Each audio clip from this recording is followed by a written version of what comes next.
Yeah, so a lot of the training we do in-house, so at the boathouse or on exercise.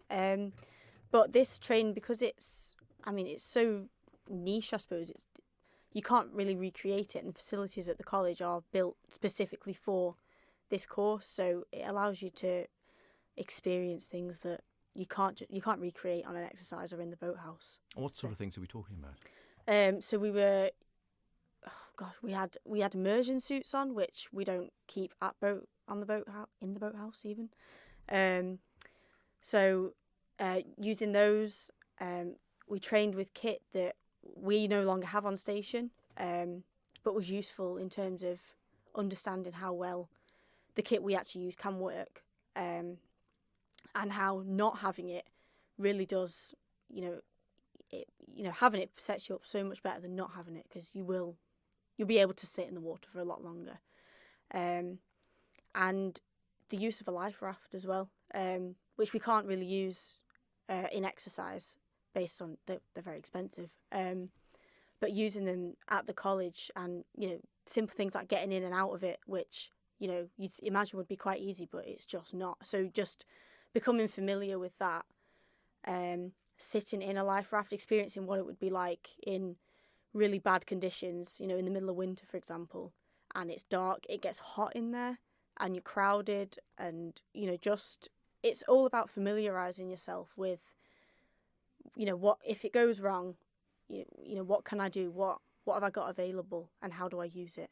How do I use the team's skills to the best ability to make sure we have the best chance of survival? Obviously, that's all if it goes wrong, but part of it's about understanding what a casualty might be going through.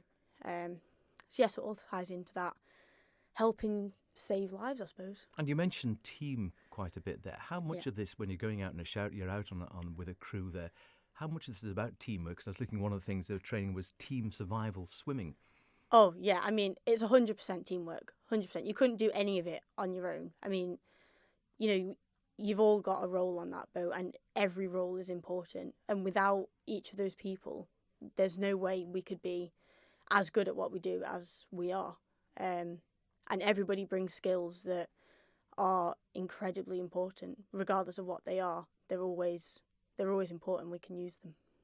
I mentioned before that this was funded by the Lloyd's Register Foundation, and this is, I suppose, essentially put in over the years, I think over £2 million to actually help crew members train up, which again is vital. And you think, I always have to pinch myself in a way whenever you see there's a shout going out, and you think all the guys and girls on that boat are doing it voluntarily, and I think it's just an incredible thought, really. It is. I mean, the money that Lloyd's Register Foundation, and as well as the public and any other sponsors provide, it's vital to allowing us to do what we do, and without it we wouldn't be able to go out and save all the people that we do, and animals as well.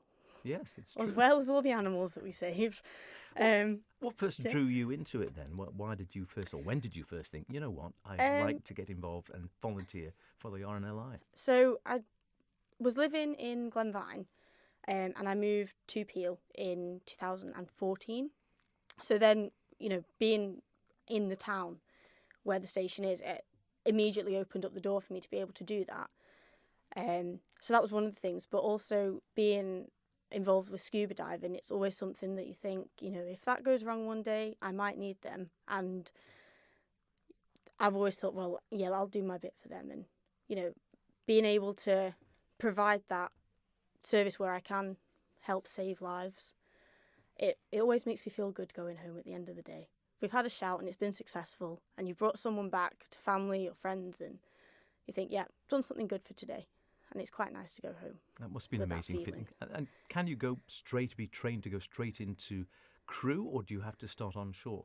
So with our station, with most stations, you start at the shore, on the shore crew. So it's your main responsibility is helping get the boat in the water, and then getting it out of the water, washing it down, making sure it's ready to go back out when it's next needed. Then from there, you can progress either onto the boat crew if you decide not going on the boat is for you. We need someone to launch the boat, so being able to use the talus to launch the boat, We also need a head launcher who's in charge of managing the whole launch and recovery procedure. So there's a lot of jobs you can do, and everyone is important. Without head launcher, we'd never get in the water or a tractor driver. As you say, it's all teamwork, of course. Yeah, of course. So when did you go to actually become crew? So it was about 2 years ago. I joined onto the boat crew. So obviously being away at uni, it was quite slow process getting through it, really. So I'm just coming towards the end of that training now. So should have finished it in the new year. So it does take a while. There's a lot to it, but it's all really good. It builds up a lot of skills. I know a lot of things now I didn't know 2, 3, 4 years ago. And is it, or at least on crew-wise now, how much of a split is it, men and women? Is it 50-50 or 60-40? Is there a real mix? Are you a one-off in your crew, or are there lots more? When I joined, I was the only girl at the station. Since we have had 2 other women join, and they sort of they do have a less active involvement, but they are there. But speaking to other stations, they have, some of them have a 50-50 split. So it does depend on where you go. Mm-hmm. Sorry. But yeah, there are a lot of women involved across the board. You just don't see that at our station. And is there a good crew feeling? I mean, is there good camaraderie amongst those when you're going out in a shout, when you're out training or whatever? Is there good camaraderie amongst all the people who are involved and that they all have that common goal? Yeah. I mean, we're all there for the same thing. We all want to make a difference and to save lives. So, yeah, I mean, regardless of whatever background we come from, we're all there for the same thing. And, I mean, for years I've called them a second family. They'll always be there for you, whether it's on the boat or, if you ring them up at some stupid time, they'll always be there to help you.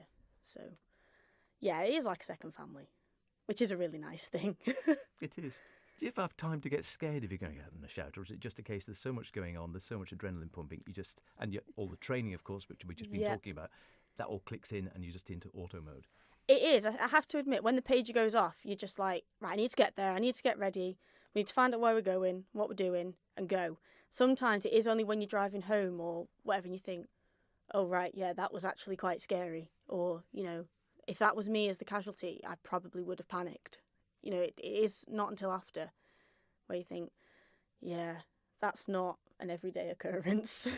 No, exactly. I mean, I think people will see, I quite often see the lifeboat going out for training on a Sunday morning here, and I think, oh, it looks nice, they're going out for a blast around the bay, it looks great fun on a bright, sunny Sunday morning. But then when you hear, something going off or a shout at 2 or 3 a.m. in the morning on January or February, where there's a force 10 blowing and it's pitch black and there's huge waves, and you think, oh my Lord. I have to admit, you walk down Peel Prom some days and you think, I don't want to go out in that. I mean, that would be quite bumpy. I've actually been quite lucky not been out in too bad a weather at the minute. But I mean, it does, if you go out at night, you do sort of need those extra set of skills because you're doing things in the dark. So, I mean, we do exercises in the evenings. In the winter, we'll go out in the evening when it's dark, or, we will do night exercise to help us train for that. But yeah, I mean, at the end of the day, when the pager goes off, you're more worried about whoever's out there and whatever's going on more than, yeah, it's raining or it's wet, I don't want to go out on that, or it's windy. You just want to go out and help get whoever's in trouble back. So you don't really think about it, to be honest. Not when the pager goes off. You're a teacher during the day, and that's the other thing as well. Of course, this isn't a full-time job, despite the incredible responsibility and the training and skill levels needed. You've got a whole other professional life as well. Mm-hmm. What would you say to any young women in their 20s and thinking, oh, I don't know, I've sort of thought about the idea of getting involved with the RNLI. What would you say to them? Do it. 100% do it. I've never regretted joining, and I've learned so much doing it. I met some really incredible people. I wouldn't change it for the world. I love it. Give it a go. You don't have to swim either. That's something that you always get asked, is you don't have to be able to swim. That does actually sound vaguely unusual, doesn't it? Yeah, because we're not supposed to get in the water when, and even if it's really rare. I mean, I've never ended up in the water, but you've got the kit to help you if you do. So. Do you swim? I do swim, but I've never had to use it on the boat. No, I save it for the swimming pool. They're on holiday.